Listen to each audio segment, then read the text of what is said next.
If you end up enjoying the following discussion me and Will Sloan have about the films that we saw at the Toronto International Film Festival, but still found yourself wanting more reviews by one of the co-hosts of this episode as he walks down the street, well, boy, I have some good news for you, because you can find those video reviews by me at youtube.com/filmtrap. There's a bunch that go into a little bit more detail than we discussed in this episode, as well as a bunch of movies that I didn't get a chance to mention on here. So if that interests you, check it out, like, subscribe, all the other YouTube stuff that I have to say at youtube.com/filmtrap. Hello, my name's Justin DeClue, and I'm here today with Will Sloan. And you're listening to the Important Cinema Club, and it's time for the yearly event. Some are calling this the most important cinema club of all.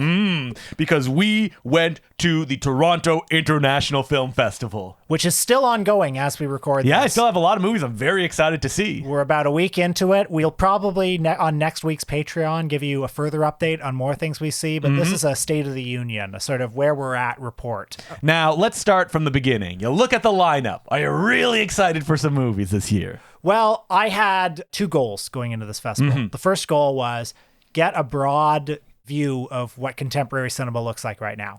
Okay. And that is a broad goal, if you will. Get a State of the Union report about what's happening in the art form. And I have failed. Because, I'm sorry, I've seen, 13 or 14 feature-length films. Yeah. Like, a bunch of shorts. I'm probably not going to get. It's a fool's errand. No. And you've reached the point, and we'll cover it in this episode, where you're like, I can't do it anymore. Like, yeah.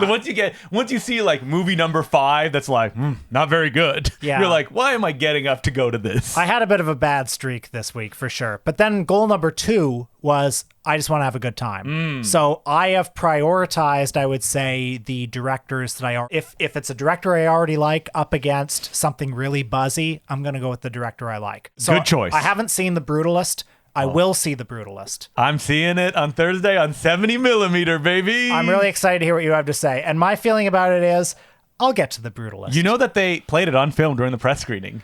Man, I bet it Not looks on good. 70mm. I hope, and I think we may get it theatrically in 70mm. Now, what's great about The Brutalist is a film that's from a director. I haven't seen any of his other films. Did you see Vox Lux? No, and I heard people not liking it. But for this one, he shot it in VistaVision, which is when you take 35mm and you turn it on its side, so you get more information, less grain, et cetera, et cetera. And then they did a blow up to 70mm. And just hearing that's like, baby. You love that technical stuff. And that it's 3 hours long. People are like, Justin always complains about runtime. If it is an individual doing a passion project that's more than really long, You're right. I love it. If it's a superhero movie that's thank 3 you. hours long, No, thank you. Yeah. But if it's some like weirdo who used to be a child actor, like the director of The Brutalist, I'm all there rubbing my hand. Especially if it's like, oh, we got all the big stars here. Adrian Brody, Guy Pearce. I'm like, yeah. Is it slightly based on The Fountainhead? Yeah. Oh man, that gets me excited. Oh man, I walked into the Lightbox and they had literally a new edition of The Fountainhead.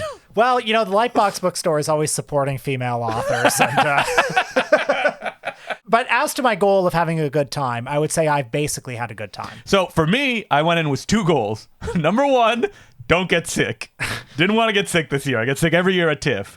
Number 2, see movies that I wanted to see and don't force myself to see stuff that I feel like I need to see. Yes. No one is going, wow, you saw 50 movies this year? No one is saying that. I would not say that if someone told me they saw 50 movies. I'd be like, oh yeah, that's cool. Well, seeing a movie in this context is sort of weird because, like, sometimes you can see some people have seen 6 movies in a day. Yes. And there's something to be said for that. I did it when I had not even a press pass. When I had the pass, it only let you in after they let in all press. And if there were any seats left, then you could come in 15 minutes into the movie. Well, I mean, it's kind of fun to go from like sensory deprivation tank to sensory deprivation tank. It's like in the morning we're in China, in the afternoon we're in Japan, now we're in Turkey, like who knows where we are next. That's kind of an amazing experience. But then also, by movie 6, you're maybe doing a disservice to the movie. Yes, right? absolutely. Right. I there needs to be something that I'm like, I'm interested in that for me to go see the movie. I know it may sound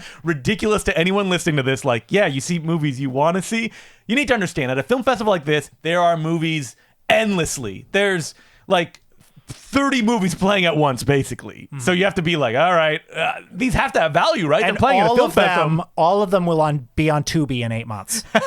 And you have to remember that if you ever get any FOMO, you know, you have to think it's fine. I'll get to The Brutalist. Not everything, because I feel one movie me and you will talk about will never exist in the form that it is currently in.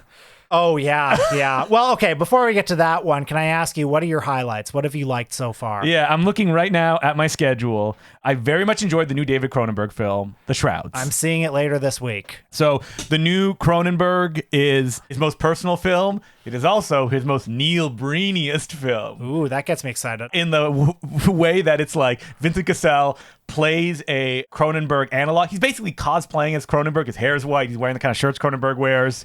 And he's going through a spy, adventure kind of, where he may sleep with many beautiful women. Interesting. But it's also about the death of Cronenberg's wife, basically. Yes, that's what every write-up says. They don't say like, oh yeah, but he sleeps with many beautiful women and unveils many deep secrets that maybe the governments are doing. Well, on day one, instead of seeing The Shrouds, which again I'm seeing later, I saw Paul Schrader's Oh Canada. Well, I've seen it as well. Oh, okay. I'm excited to hear what you think about it. Okay, so Will, he brings this up because the way this festival is engineered is that, oh, this is a buzzy film you want to see? Well, wake up, you sucker. It's playing at 8:30 a.m. They do that to weed out the weak. Yes, they do. And also, they play them all together. The first 2 days, it's every exciting thing is up against each other. So you have to make a lot of Sophie's choices. And originally I was like, you know what? I'm not going to see O Canada because I still haven't seen his last one, The Master Gardener, because no one made a case of like, you got to see it. It was mostly like, yeah, I've seen it. But O Canada, about a filmmaker, Richard Gere, give me an old guy like dying on screen. Yes, please. I liked it a lot. Oh, good. And I understand why people do not like it, because this is not really a spoiler, but you think it's building to something, like some big ecstatic moment, maybe transcendental moment, if you will. And Paul Schrader's like, I'm not giving it to you. And like the movie basically just ends. Okay, I liked it a lot too. Yeah. And it's about Richard Gere playing this this dying political filmmaker, a man known for his socially conscious documentaries, and it is an interrogation of the great man myth. He's somebody who did great things in his work, but left behind a huge amount of human wreckage in his wake. And along the way, it's sort of saying like, he was terrible to his students. He worked in Canada to dodge the draft, basically, not out of any like principled reason. So I was ready for this movie to just be like an interview between two people. When they cut away to like, oh, we're going to show the past, I was like, whoa, man, Paul Schrader's going there. And when I say that, I mean it's in rooms where two people are talking, but in the past. Oh, the economy of this movie is incredible. I mean, there's something almost Matt Farley-ish about like the way that Schrader works now, where like the flashbacks to so Michael Imperioli is in this film playing one of his students who's now making a film about Richard Gere, and there are flashbacks to Imperioli being in his class, and it's like, okay, we're just gonna dye his hair. He's 50 years old. But the film makes a joke about that, where you see a young Richard Gere, and then in the next scene, it's just old Richard Gere playing the young Richard Gere. Right. The movie's going like, why are we doing this? Exactly, but I love the economy of this film. Like Uma Thurman is in the movie playing a student. It's just her. There's never a younger student. Yeah.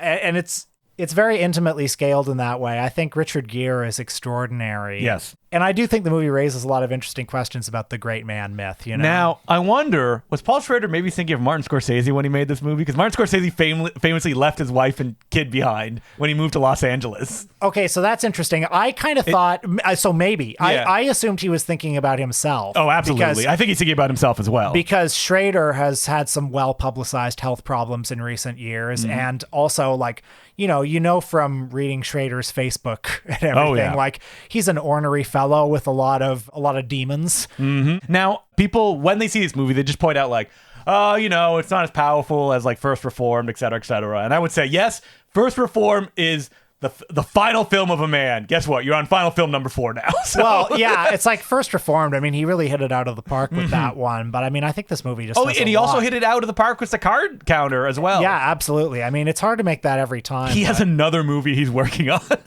I love it. I love it. If he gets the money to do it, keep going at it. And movies that each look like they cost $10,000, just one after another. And I would also say that, like, if you're expecting this film to be about like the director and his process, Schrader almost like consciously goes around it almost the entire movie. I thought they were never going to talk about it because they're like, oh, can we talk about the movies? Like, no, let me go back to when I was about to get a job. I mean, the way that this movie also shows the dissolution of memory and just things like fading into each other. I also think it works aesthetically with the fact that you've got these older actors playing younger people, just the way that the boundary between past and present, reality and fiction sort of falls apart, but communicated in a really economical way by Schrader. Speaking to, visiting the old folks' home, I know that you went to go see the new Hong Sang-soo film, right? I'm actually seeing it this afternoon, so we're going to get an update on that, but you've seen it, right? No, I did not. Oh, okay. Well, I was feeling kind of tired, and I was like, you know what? I could go home and watch a Hong Sang-soo film I haven't seen. I was talking with somebody just yesterday about the Hong Sang-soo film, and he was saying there's a winnowing down of the style where there's like less... A winnowing down of the style? Well, like the structural gamesmanship of some of those is not really existing in these ones? Yeah, not so much anymore. But like what you have are the scenes of people sitting around tables, drinking, talking, and then the revelation happens. And I mean, in his past few movies... Hong Sang-soo's like, listen... This is my job. I need to pay the bills, so I need to make a movie. I mean, what's remarkable out of Hong Sang-soo to me at this point is the fact that the style is winnowed down so much, but I still find these movies funny and powerful. I mean, you bought the ticket, you took the ride. That's never going away at this point. Well, hey, we'll see. I'm sure. I like all his movies, honestly, because they're all the same. I saw Kiyoshi Kurosawa's new movie, Cloud. Speaking of very prolific directors, this movie ruled. Did you see it?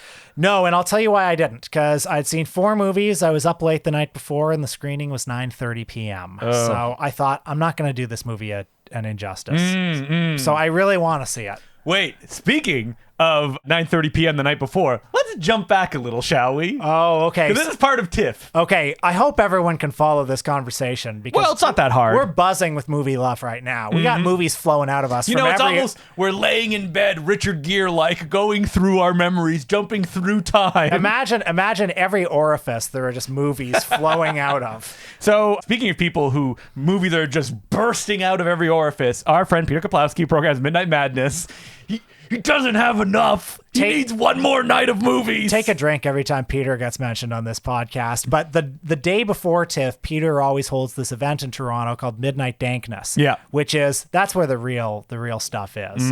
Everyone knows this. He plays it at the Royal Cinema, which is no longer a cinema. Nope. And this year, an incredible triple feature: Connor O'Malley's Rap World, which is very funny, but then also Matt Farley's Local Legends and Local Legends Bloodbath. So, this is personal to us because Matt Farley was coming to Toronto, Canada. His first international appearance with any of his films. And I mean, hey, listen, Peter himself said it on stage. We've been banging the drum for years for Matt Farley, and I took a lot of personal satisfaction in seeing a very big audience to see Local Legends. It was a huge audience. Yeah, and I mean, Matt Farley was greeted like a rock star. Oh, yeah. How does it feel, though, Will, that you woke up that morning ready to go see the screening, and you looked over, and Matt Farley is wandering through your home? That's right. He was my house guest. Yes. He was a wonderful house guest. Yeah. Even though you let him wander off to his death.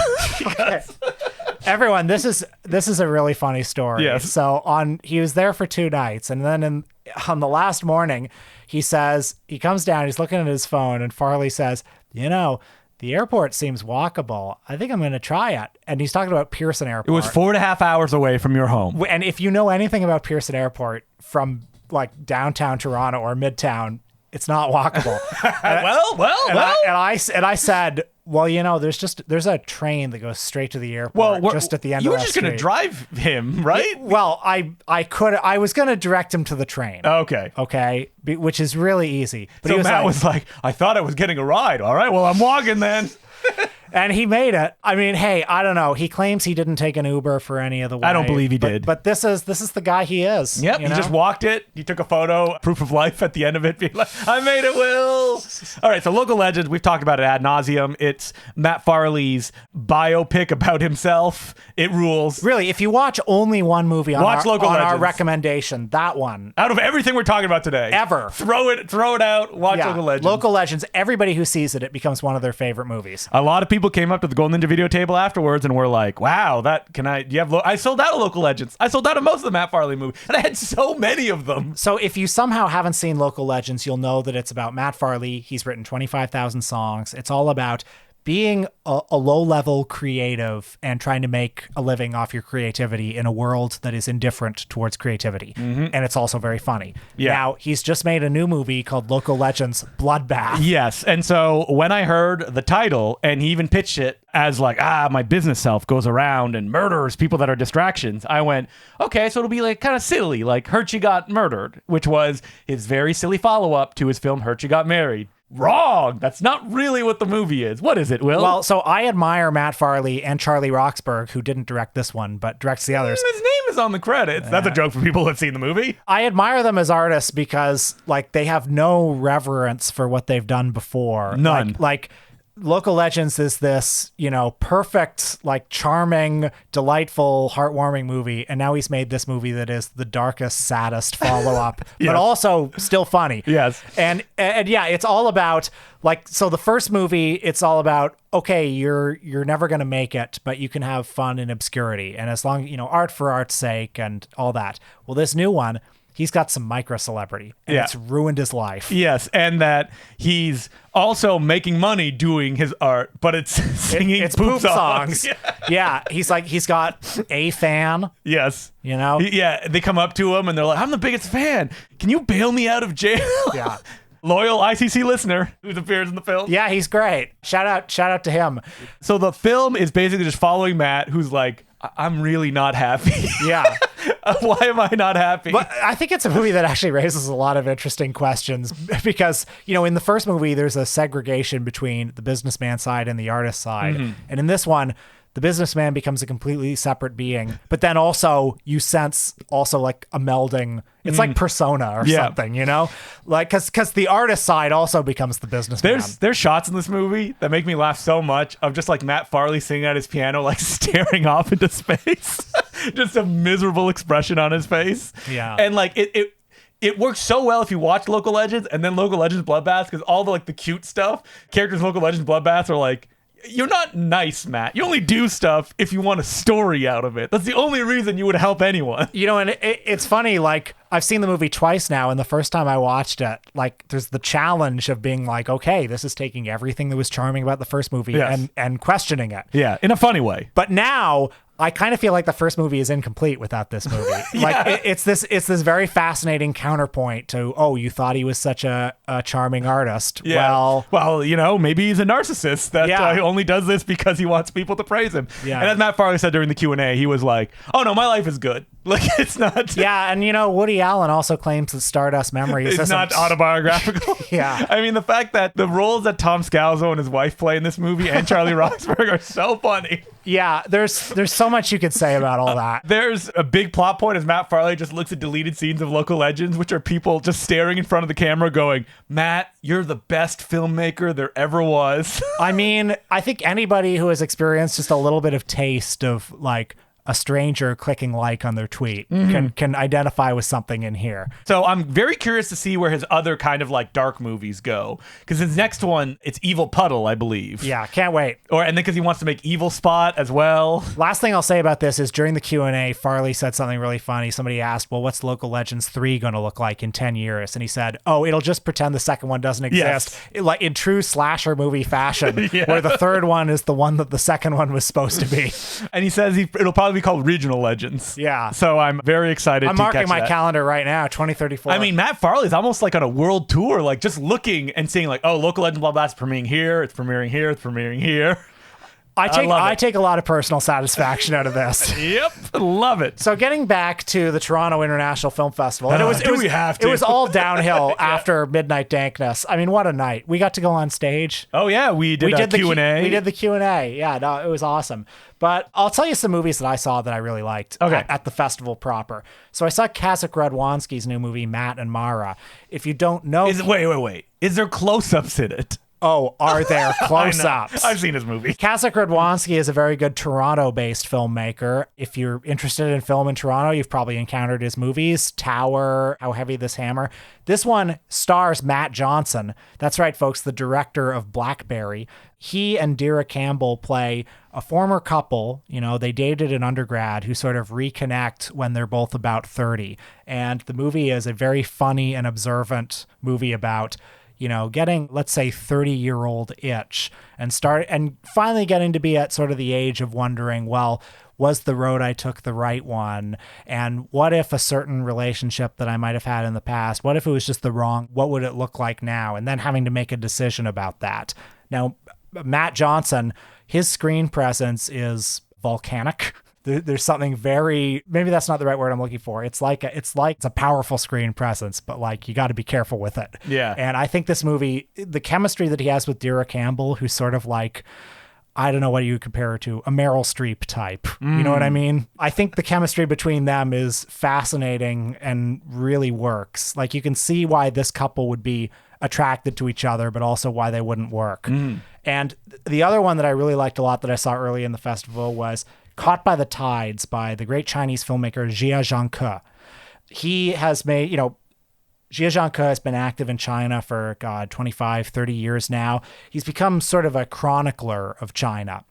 And, his movies sometimes run up against censorship. Within limits. Yeah, his movies run up against censorship problems, but he's also he's not a dissident filmmaker. You know what I mean? Like, he's just a chronicler.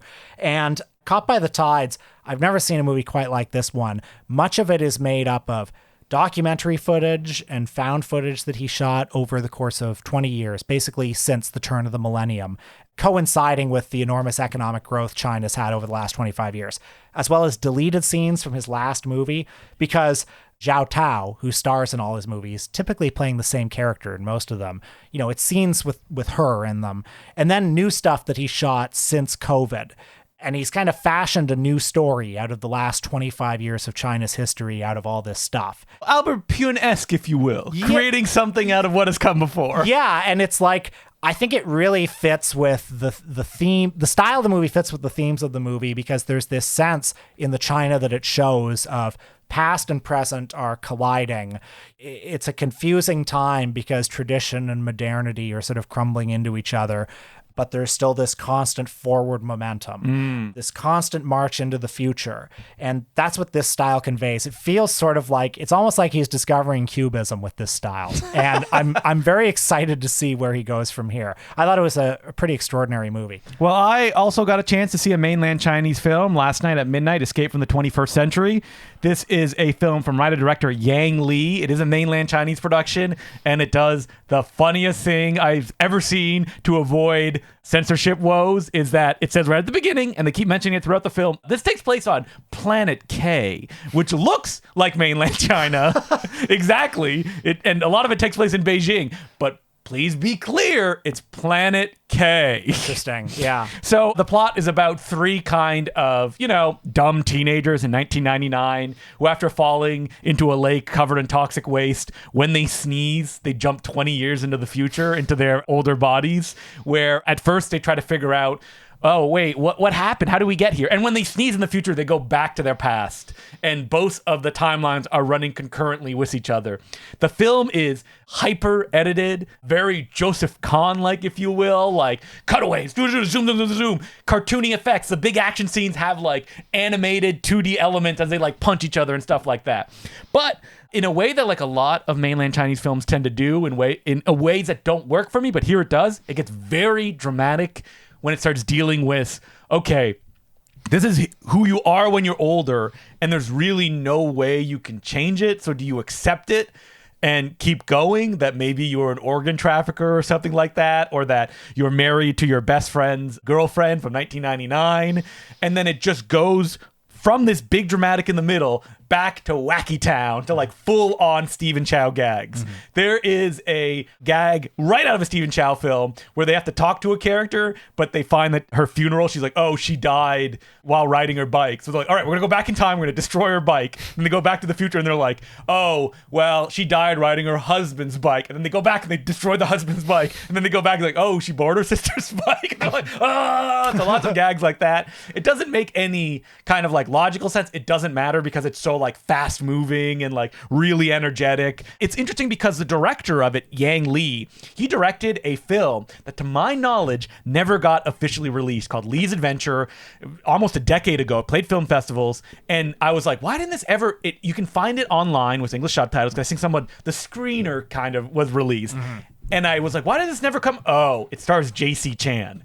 Oh, I think Jackie's son. I think maybe after the troubles right. with drug possession that caused him to go to jail, maybe that movie went away. Interesting. But I don't have the full timeline. It's weird it never got released. And the co-director of their first film, Lee's Adventure, went on to direct The Wandering Earth and like tons of other mainland blockbuster, while Yang Lee, this is his first film since Lee's Adventure, like, which was a million years ago. So you can feel in the movie like every passion that he's had just being funneled right into it, and it killed with a Midnight Madness audience. Well, you mentioned Joseph Kahn. All right, let's talk about it. Shall we address his new film? Yes. So Joseph Kahn is a filmmaker. I've basically loved everything. It's Torque, Detention. We could not stop talking about Bodied when it played in 2017 at Midnight Madness. That's right. And he's somebody who makes his living as a music video director. Yeah, and commercials. One of the most in demand. He does a lot of Taylor Swift videos. Yeah, he directed the Toxic music video, probably one of our most famous videos. And he self-finances these movies, which is why he doesn't make that many. Yeah. So, and it's not like, oh, I spent $1 million. No, he spends like $10 million to make a movie. Yeah, so he saves up his money. And Ick... So, hey, I liked Bodied a lot in 2017. Yep. So and when Bodied premiered at Midnight Madness that year, it felt so plugged into that moment. It felt like it was this rather nuanced, I thought, satire of identity politics about this white rapper. And, 2017 was the height of that. And it approached it in a way which is like satirical and biting, that you can misread the film very easily in the way that it's presented. I think it was also fair. Yes, I agree. And like the audience, I felt like there was electricity in the room. Yeah, so people need to understand, like, Midnight Madness audiences, because these films are often done to like be visceral and to get a reaction. They have a lot of fist pump moments and applause. And like you can hear the audience basically experiencing the film as one. And so Ick plays. What is the plot of Ick, Will? Ick is sort of like, what if Don't Look Up had Bill Maher's politics? Yes. Well, I'm looking more for the plot of the film, which is Brandon Routh plays he's 45-year-old in real life. So let's say he's 45-year-old. He was the high school football star, which the best, I think, sequence of the movie are the first 10 minutes. I agree. Where you see just basically from high school to how he ends up. And he's like dating the prom queen. Played by Mina Savari. Yeah, Mina Savari. And like stuff goes wrong. Mira Sorvino. I could tell.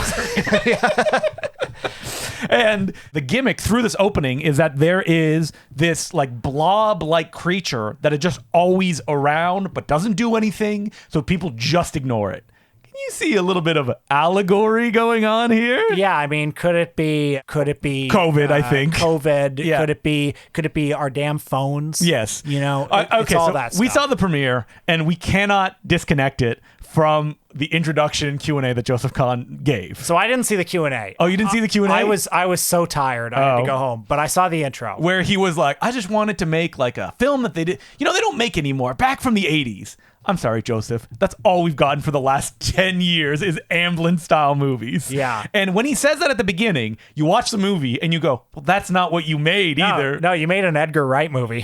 Not only did he make an Edgar Wright movie, he made an Edgar Wright movie that hates its teenage characters. I mean, this is, to me, the kind of tragedy of this movie, because compared to Bodied, I think in the 7 years since, we see a real hardening in his worldview. Yes. I don't want to be too mean about it, but like, he's rich.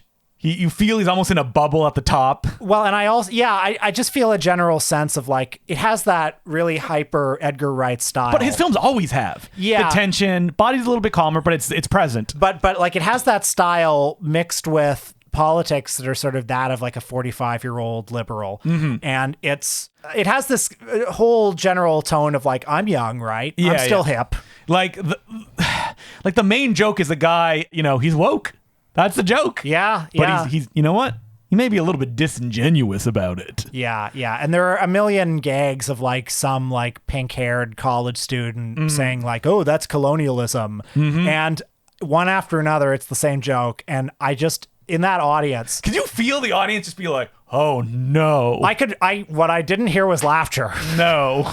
I mean, yeah, it's rough. But hey, I'll tell you about a Midnight Madness movie I like. Wait. I want to say one thing positive about this movie. Brandon Routh, very good in it. He's great. I loved Brandon Routh in this, and I really hope, like, where's his The Whale? Yeah. Like, let's. I don't think he's quite there yet. I think he deserves. I saw a lot of people compare him to Bruce Campbell. Yes. And you know what? I think he's got that energy in this movie. And this movie feels so expensive too, which I think hurts it a lot, where it's like it has so many needle drops from every song from 2000s.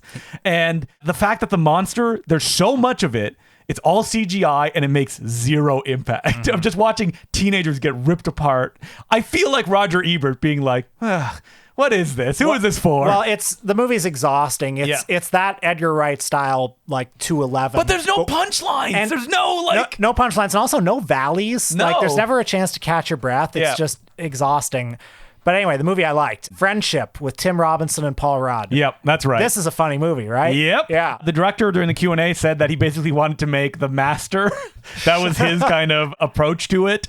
And that he also wanted to make a comedy with no jokes. Now, I think he failed at the no jokes things, because if you've ever watched Tim Robinson in his I Think You Should Leave sketch show and you go, oh man, what will he be like, in a realistic character? Throw that out. He's playing a I Think You Should Leave character in this movie. Well, yeah, the movie has a sort of autumnal, like, and not in a beautiful way. Like, it has a very like overcast day in the suburbs look to it, and it's basically a sort of quasi-realist style, but with this really exaggerated performance. It's basically the Cable Guy. Yeah, but like almost like a flipped version, or you're seeing it from Jim Carrey's POV. Yeah, exactly. And he gives this performance of this. I'm just thinking about the movie and laughing. No, I'm thinking of his performance, where I'm even just thinking of the first couple scenes where it's like.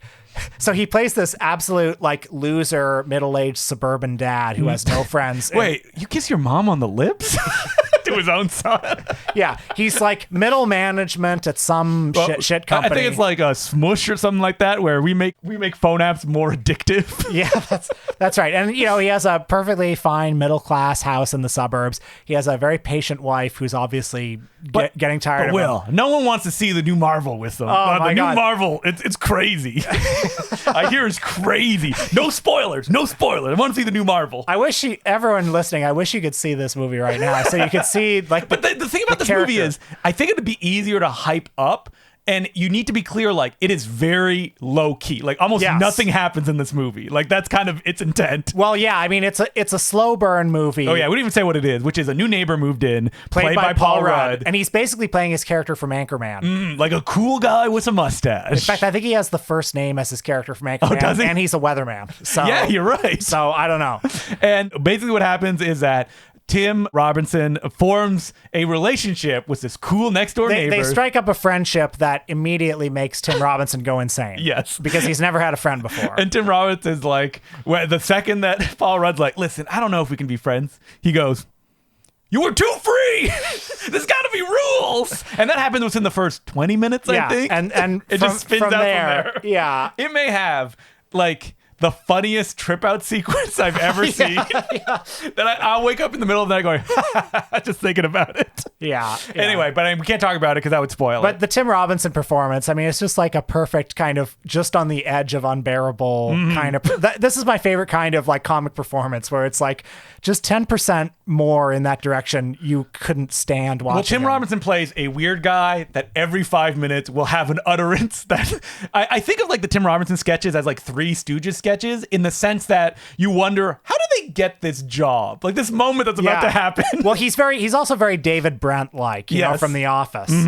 Just a guy who is like, in small doses, you'd think, well, he's a little weird, but maybe he could fit into society. Yeah, but when you see it all together, you're like, oh, man. So this movie, I feel like Netflix is going to buy it. I'm surprised they haven't already, because like they're in the Tim business with the TV show, and it feels like it would just be an extension of that brand. I felt strange seeing it at a festival, actually, because this is the sort of movie that if it was 2009 would just open in 3,000 theaters. Here's the thing. This movie, if it's playing near you in theaters, see it, because it kills with an audience. Yes. We were rolling in the aisles watching this movie at midnight. So big, high recommendation. I have a few more that I saw that I really liked. I kind of blew past it, but Kiyoshi Kurosawa's Cloud. Right. It starts with the premise of like a really struggling guy in Tokyo is flipping things online. Like he buys things, he flips them through like auction sites, like tripling the price. And then eventually he quits his job folding laundry, moves to a small town, and decides to, just focus on selling stuff. It feels at first, you're like, oh, it's going to be like a Straw Dogs kind of scenario. Incorrect. It goes in that direction. And then let's just say if you've seen a Kiyoshi Kurosawa film, maybe the last hour is a gunfight that takes place in a big warehouse. Maybe. It's really weird. It has those surrealistic touches. It seemingly ends with the end of the world as well, that like capitalism takes over. And it's like, what else is there left to do with life? Very suspenseful, funny, high recommendation. I feel like it will be dropped on a streaming service at some point. So, well, this morning I saw Baby Girl, which Nicole Kidman just won the Best Actress prize at Venice for. It's directed by Helena Rain, who previously made Bodies, which I didn't like all that much. But this one I actually really liked quite a bit. It's kind of in the vein of such recent movies about power and consent as Tar and Catherine Breillat's Last Summer, where Nicole Kidman plays a very powerful career woman who has risen to the top of corporate America, who falls into a very complicated affair with a young male intern, and all of the complications that arise from that point. All of the complications that arise from that point, yes. And Antonio Banderas plays her husband, who is a good husband in some ways and a bad husband in other ways. And it's a movie all about the sort of psychological dance between these characters. And first of all, I thought Nicole Kidman was excellent in it. And it's a movie that's like, it's kind of I don't use this word too often to describe acting, but it's kind of a brave performance, just in the way that it's very much about like, she uses the way she looks now as text in the movie, but she's never had plastic surgery. Well, she said that in interviews. I believe her. Well, I mean, I think this movie would raise some questions about that. But and hey, listen, it's a tough business. I don't judge anybody who does that. But also, the three central characters in this movie, including the Antonio Banderas one, like they are very complicated, messy characters, and they're not necessarily bad people, even though at times they do bad things. And the movie is all about dealing with that. So I was surprised how much I liked this movie. This is one that you went to go see being like, I just need something. Well, I saw a couple of movies in a row that were punishing, yes. Not enjoyable. And I thought, well, this one at least has got a big star in it. I mean, but you had a smile on your face seeing Jean-Luc Godard's last film, right? Oh, I'm glad you brought this up. So I saw all three of the Wavelength Shorts programs, and mixed bag. Some of them really good, but on the third one, it was 2 Final Godard shorts. Wait, he had 2 Final Godard shorts? Well, I'll tell you about the second one. The first one, Scenarios, is exactly what you think it is. Images. It's like the one he did last year. Yeah. And if they got more of these, I'll keep watching them. These. At what point are you like, I don't know if Godard ever touched these. Okay, well, this is what I'm getting to. Okay. Because the first one is, Scenarios. It's a collage film like we've seen before. It seems to be to me that he's ruminating on violence in movies and its relationship to the real world. That's what it looks like to me. But the second movie is, in fact, let me just get the full title. Presentation of the trailer of a film scenario. Now, this is 36 minutes of Godard sitting at a table explaining to his collaborators what he wants. And in front of him, he's holding a stack of index cards that look like what you see on the screen. It looks like they transpose them directly pretty much. And he's like, okay, on this card, you see it's six sequences. This is. Now, in this spot, I want a clip. In this spot, I want some animation. I get an actress here. No, not that kind of actress. An actress with big hair. No, not an afro. Something like this. And he talks and talks and talks. Yeah, not an afro. Right. Okay, Godard, we get it. He talks so confusingly. He does. Oh, yeah. Godard talking confusingly. And he's what, 92? Yeah. Okay. So he hasn't sharpened since his Dick Cavett appearance. and his 2 helpers who are there, who are the ones who assembled these movies, are just asking him question after question. Wait, you mean like this? No, okay, not like this. It's like trying to communicate with someone with dementia. Yeah. And this movie, so I didn't get anything out of what Godard was saying. You know, it was just babbling as far as I was concerned. But I got a lot of insight into how the process of making those late movies worked. And I think it was just simply, he told them what to do, and they did it as directly as possible. So, you know what? It is his vision. It is his vision. It literally feels like the people programming this is like, you got to get footage of Godard telling you making this. Well, what I actually think might have happened was, the movie's called Presentation of the Trailer of a Film Scenario, but it's not the movie that we saw before. Oh, it's not? Wait a minute. It didn't look at all recognizable as what we saw before. So it looks like it might have been a different version or a completely different movie. So what I think happened was he told them all this and then said, all right, I'm checking myself into the facility. Goodbye. Make this movie without me. And then they looked at it and they're like, I think they were like, we can't make this. So we're just gonna release the idea. It. Oh, okay. Like this is the master's last testament, you know? I think that's probably what happened. Okay. I don't know that for sure. But will there be a final film next year? Again, open the vaults. I'll take anything you got. I love every year spending some time with my old friend Jean-Luc. But I also want to say this Wavelengths program, we saw those two films, but the third one was the real highlight. It was called Being John Smith, and it was by an experimental filmmaker, a British man named John Smith, who has had a career of note. He's made a lot of very acclaimed experimental films, but you've probably never heard of him because his name is John Smith. It's the most generic name of all time. And in fact, as he points out in this film, when you Google John Smith film, you get the Disney character from Pocahontas. Yeah. So is this film like they find like a floor between floors and they go into his brain and you can control John Smith? It is a sort of meditation on what it's like to be burdened with the name John Smith. And it's very funny. And Doesn't sound experimental enough for me. Well, it's funny. After the Q&A afterwards, somebody asked him, and he seems like a really sweet man. Somebody asked him, what did you think seeing it after the Godard films? And he said, oh, the Godard films, they were rather cryptic, weren't they? I started to think that maybe mine was too lucid. That's a very polite British way to say something. But this movie, Being John Smith, was so beautiful because he narrates it in this dryly humorous way, but then there are subtitles where you're getting his inner monologue, where you're getting the real insecurities. A little bit Annie Hallish, if you will. A little bit, yeah. He's talking about how, like, he recently had cancer treatment and how he doesn't like the sound of his voice anymore. He doesn't get his salivary glands don't work as well as they used to, and he's self-conscious about that. And then also he says, what's the point of making this movie? There's a genocide happening in Gaza. Like, the climate crisis is going to happen. Like, doesn't this feel kind of pointless?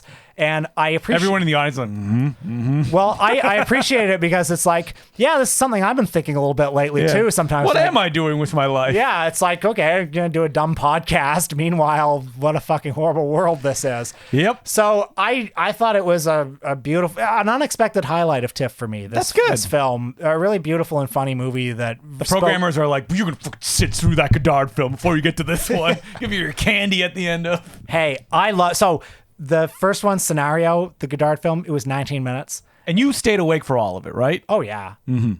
Well, it's 19 minutes. Hey, it's 19 minutes and there's always something to look at. Okay. That's what I love about Lake Godard. He's always showing you something. Yeah.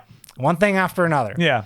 Joseph Kahn-like, if you will. Yeah. So I saw a movie. Sometimes I'll hear, like, in a group of people standing around, them being like, oh, yeah, there's a new musical by Jacques Audiard, the guy who did Rust and Bone, and remember The Sisters Brothers, The Beat That My Heart Skipped. I was like, And I was like, musical? And they're like, yeah, it's kind of like about narcos, like drug runners in Mexico. And I was like, oh, this is going to be one of those fake musicals. It stars Zoe Salnada, Selena Gomez, and Carla Sofia Gascon. Now, wait a minute. How would you define a fake musical? They're like, we're a musical. We only have like 3 songs. Okay. Yeah. This movie is basically a Jacques Demy musical. There's a song every 5 minutes. And sometimes it'll be like the dialogue will start to be sing-songy, and then it goes into a song with choruses. Tons of like choreographed dancing and stuff like that. At one point, people are loading guns, and the guns are like like set to the music and their movements and stuff like that. Okay, so I didn't know what this movie was, and I don't know if I want to spoil it. I told Will what the basic premise was, which it doesn't really talk about. You know, it's about like finding identity. It's also a trans story as well. And like, if I say basically what the plot of the movie is, you may be like, that sounds like it's demeaning it a little bit. Let's just say it's a movie me and Will have talked about a lot throughout the podcast. It keeps coming up because we can't help it. Is it Bela Lugosi meets a Brooklyn gorilla? Nope. When I opened the door, I said something to Will that he went, yes, that movie. Yeah. I think it's really good. Netflix picked it up. There was a Netflix logo at the beginning of it. I hope it'll play in front of an audience because I think it works really well. It's one of those weird movies that you're like, how does this exist? And I think it can exist because all these people, you know, they're very well established. Like the director, he's been nominated for multiple Oscars. Zoe Saldana and Selena Gomez doing the films in Spanish. They like sing in Spanish and stuff like that. So great stuff. Would highly recommend if you see it come up. And I hope it just doesn't get dumped to Netflix. They're like, yeah, it's out. What? You didn't know? It was out 2 months ago. Buried in the old algorithm. Yeah. I mean, like the I can count on maybe one hand, like the great, like full-on musicals that have come out in the last 10. La La Land. That part in Deadpool and Wolverine where Deadpool dances. Yeah. So anyway, Emilia Perez, highly recommend to check it out. Okay, so I saw another musical movie that me and my friend made a beeline. We bought tickets to see the premiere in Canada, even though it was so poorly attended, they were literally handing out tickets for free on the street. Oh. It is a biopic from the director of The Greatest Showman. I mean, you love The Greatest Showman. Speaking of musicals, there you go. Yeah, I didn't see The Greatest Showman. Oh, you weren't? The audiences that, like, it made so much money because people would just be like, it's nothing. I guess we'll see The Greatest Showman. Yeah, hey, I never begrudge anyone's success. No, me neither. Anyway, so this guy gets his blank check and he goes, I've been talking to Robbie Williams. Do you know who Robbie Williams is? Yeah, I know who Robbie Williams is. I didn't know who Robbie Williams was. I've never heard his name before. Really? Yeah, no. I bet you know who Robin Williams is. I mean, yeah. Hello. Love it. But yeah, Robbie Williams, I even went to go listen to his music and I was like, I don't know, I've never heard any of these songs. Like Millennium, Rock DJ. Millennium. Nope. Supposedly not, someone told me, I don't know if they were being facetious, but not a big hit in the UK, which is where Robbie Williams is a massive star. He was part of a boy band called Take That, and then he broke off because he was the bad boy and he did his own solo career. You know, the Millennium song I was singing might have been a different one. Maybe that was like Backstreet Boys or something. No, I think it was him. Yeah. So I did a whole episode that you can find past this where we did a rare like roundtable discussion about the movie, which I used to do to audiences of no one like 10 years ago. Me and my friends would sit around with a recorder right after and like chit chat about the movie that we just saw. We used to do it at Midnight Madness for reasons, you know, I can't really do that anymore because it would be weird to be like, boy, this Midnight Madness movie, not a fan. And so, but I didn't tell you, if people haven't listened to the previous episode, because Will don't even know why I saw this, but like, why would I be interested in a Robbie Williams film? Yeah, frankly, why? So we're sitting in the living room weeks ago, and this comes up, and Matthew Kumar, who's sitting there, goes, oh yeah, I heard about this movie. So Robbie Williams in the film is played by a CGI monkey the entire time. What? Yes, that is 100% true. So in this biopic, which is a very conventional biopic, Robbie Williams is a Planet of the Apes, he just looks like Caesar, monkey, the entire movie. No one comments on it. It is not within the text of the movie. He's just a CGI monkey. Wow. I mean, now you have my attention. Yeah. And this is a film that as it played, I was like, okay, so it's just a biopic with kind of like, you know, all the beats you expect. But the way it ended, our jaws were such, we spoil it in the previous podcast, my jaw was such on the floor that I couldn't believe. It ends with the ending of Wanted where like Robbie Williams, Monkey Man, looks in the camera and he's like, and fuck you at the end before we go to credits. And so Robbie Williams was there for the Q&A. And I mean, I got really excited at the beginning because the director comes out, because no one knows, TIFF never said what the movie was about. So no one in the audience, except for people who had looked it up and they found like posts from 2021, knew there was a monkey man in this. And the director goes, you know what? And we have the person who played Robbie Williams here. He'll come out first and then Robbie's going to come out after. And me and Pierce were like, did they bring a chimp that's going to come on the stage? I was like vibrating with excitement. Nah, just some guy did the mocap. Anyway, Robbie Williams came out for the Q&A and he was like, guys, I'm really famous. Like, I don't come to Canada, but in the UK, I am so famous. We were laughing already right at the beginning. So this was one that's what I say to people all the time. It's like, honey, when I go down to King Street during TIFF, I'm really famous. Mm-hmm. And then she says, take the damn garbage out. We're real Jim Belushis, if you will. Pissing in jars. We're taking care of business. Taking care of business. Now, what's great about this movie is that a lot of it is spent with the boy band, who supposedly don't like Robbie Williams to this day, and it's a full-on musical. So it's all like Robbie Williams songs that the boy band sings. So it's the equivalent of like they get their contract signed. And if you were watching like a Beatles film from Ringo's POV, that after getting the contract signed, they were like, under the sea, an octopus's garden in the shade. Because they can't sing any of the boy band pop songs. That's so great. So yeah, would recommend this movie. Not good. Not good. Did you see the Pharrell Williams Lego movie? No. Yeah.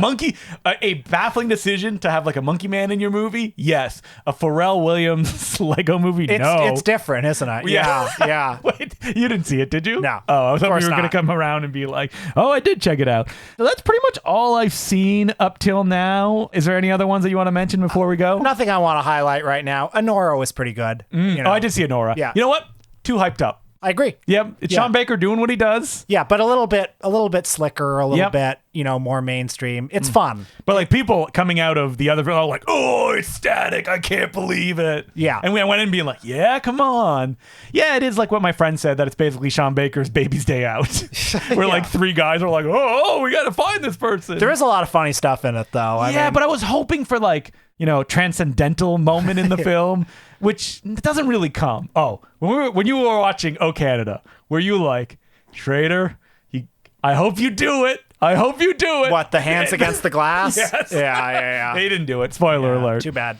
But So- that's about all I want to talk about right now. Yep. I mean, listen, there are some movies I didn't like that I could. Yeah, you don't need to talk about those. I'm just gonna let them lie, and we'll be back on a future Patreon episode to talk about the dregs, the last backwash at the bottom of the old Tiff bottle. Well, I'm excited I'm going to be seeing the In Conversation with Steven Soderbergh. Very nice. Not a hot ticket. No one's rushing to see that because I just got a ticket a few days ago. The Brutalist, like I mentioned.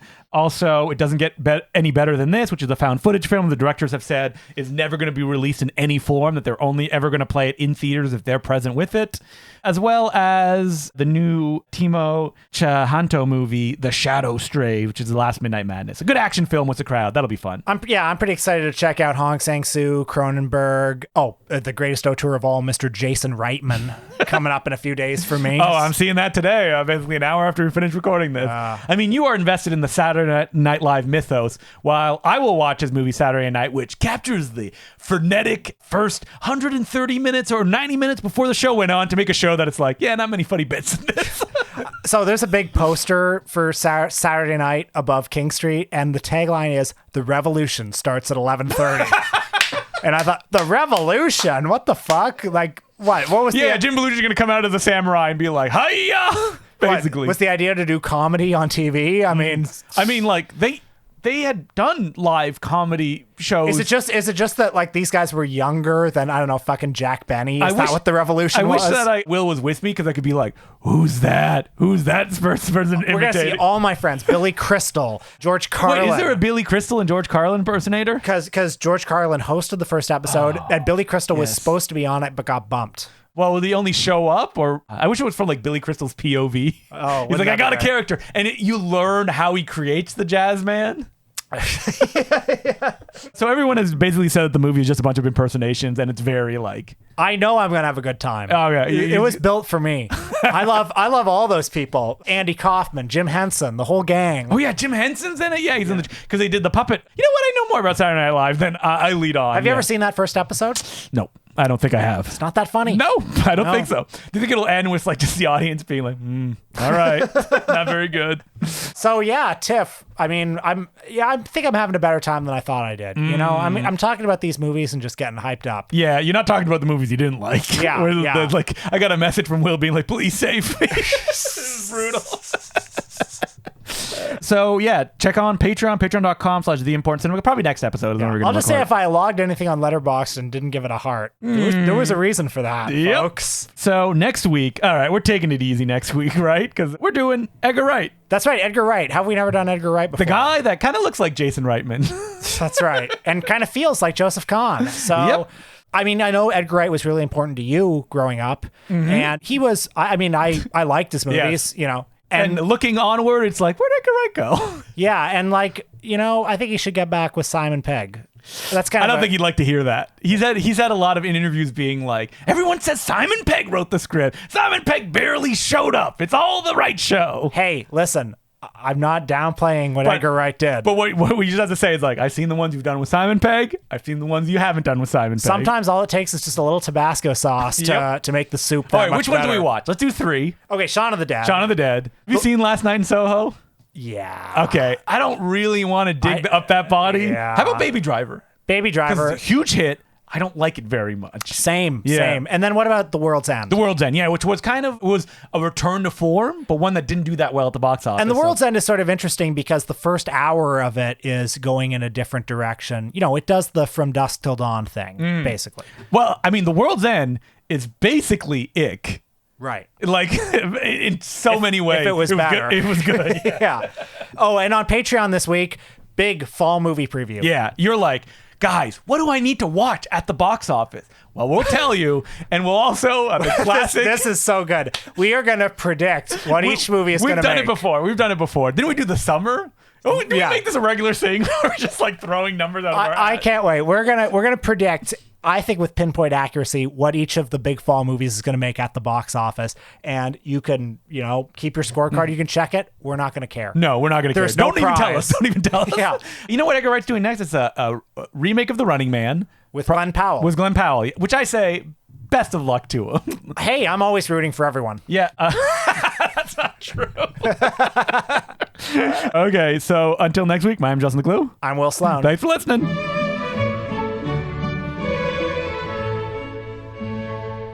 Have you spotted any celebrities walking the streets of Toronto? I am so glad you asked. I'm going to tell you all about my celeb sightings. Okay, so I got one. Okay. Jason Reitman was at one of the screenings. We just looked back and he was there. I saw him too. It was at Ick, right? Yeah, it was at Ick. Yeah, I Yeah. saw him there too. Okay, that was what I was going to lead with.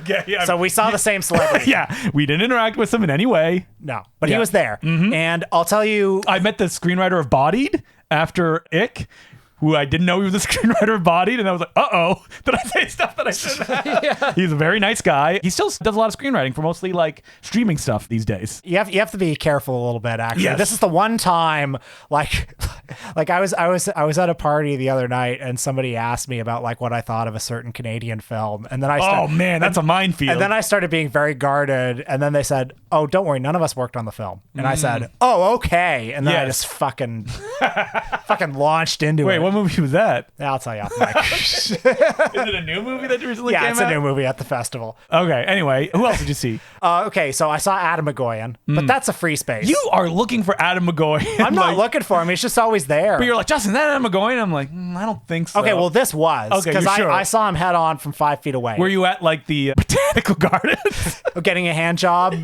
like in the movie Chloe? Yeah.